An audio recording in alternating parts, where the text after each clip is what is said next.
छठ पूजा कथा। छठ पूजा सूर्य देव और छठी मैया की पूजा से जुड़ा एक प्रमुख त्योहार है, जो खासकर बिहार, झारखंड, उत्तर प्रदेश और नेपाल में धूमधाम से मनाया जाता है।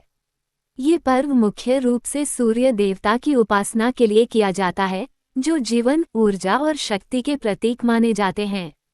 छठी मैया को उषा देवी का स्वरूप माना जाता है, जो सूर्योदय की प्रथम किरण है। ये पर्व परिवार की सुख समृद्धि, संतानों की लंबी आयु और स्वास्थ्य के लिए मनाया जाता है। छठ पूजा की कथा। पुराणों में छठ पूजा की कथा राजा प्रियव्रत और उनकी पत्नी मालिनी से जुड़ी है।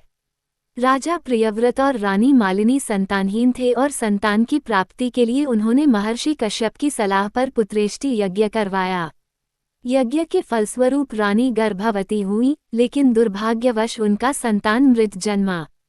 इससे राजा और रानी बेहद दुखी हो गए और जीवन समाप्त करने का निश्चय कर लिया। तभी देवी षष्ठी, जिन्हें छठी मैया के नाम से जाना जाता है, उनके सामने प्रकट हुईं। देवी षष्ठी ने उन्हें बताया कि वह सभी संतानों की रक्षा करती हैं और अगर वे पूरी निष्ठा और श्रद्धा से उनकी पूजा करेंगे तो उन्हें संतान सुख प्राप्त होगा।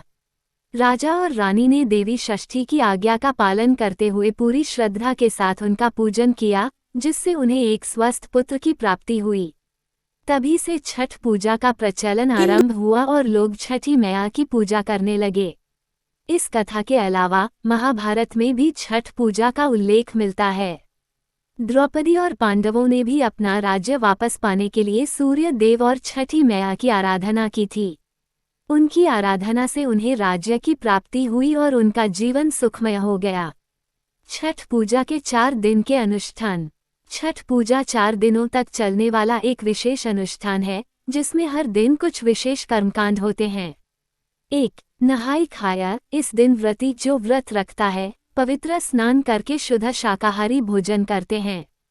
घर की साफ सफाई की जाती है और व्रत की शुरुआत होती है। 2. खरना। दूसरे दिन व्रती पूरे दिन उपवास रखते हैं। दिन भर व्रत रखने के बाद शाम को व्रती खीर, रोटी और गुड़ से बना प्रसाद ग्रहण करते हैं। इसके बाद अगले 36 घंटे का निर्जला व्रत शुरू होता है। 3. संध्या अर्घ्य। तीसरे दिन व्रती डूबते हुए सूर्य को अर्घ्य देते हैं। ये पूजा सूर्यास्त के समय नदी, तालाब या किसी जलाशय के किनारे की जाती है। सूर्य देव को जल, दूध और फलों से अर्घ्य दिया जाता है। इस अवसर पर छठ के पारंपरिक गीत गाए जाते हैं और व्रती जल में खड़े होकर सूर्य देव की उपासना करते हैं। 4. उषा अर्घ्य। चौथे और अंतिम दिन व्रती उगते हुए सूर्य को अर्घ्य देते हैं। ये पूजा सुबह के समय की जाती है, जब सूर्य की पहली किरणें धरती पर पड़ती हैं। व्रती जल में खड़े होकर सूर्य देव को जल अर्पित करते हैं और उनका आशीर्वाद प्राप्त करते हैं।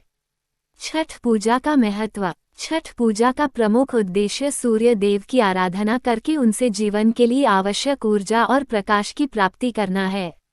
सूर्य देवता न केवल ऊर्जा के स्रोत हैं, बल्कि वे रोगों का नाश करने वाले और जीवन में स्वास्थ्य, समृद्धि और संतुलन लाने वाले माने जाते हैं। छठी मैया बच्चों की सुरक्षा और उनके दीर्घायु जीवन का आशीर्वाद देती हैं। इसलिए इस पूजा में भक्तगण विशेष रूप से संतान की लंबी आयु, परिवार की खुशहाली और समृद्धि की कामना करते हैं। छठ पूजा एक सामाजिक और पारिवारिक एकता का प्रतीक है। इस पूजा में जाति, धर्म, वर्ग या लिंग का कोई भेदभाव नहीं होता। सभी लोग मिलकर सूर्य देव और छठी मैया की उपासना करते हैं और इस पावन पर्व को श्रद्धा के साथ मनाते हैं।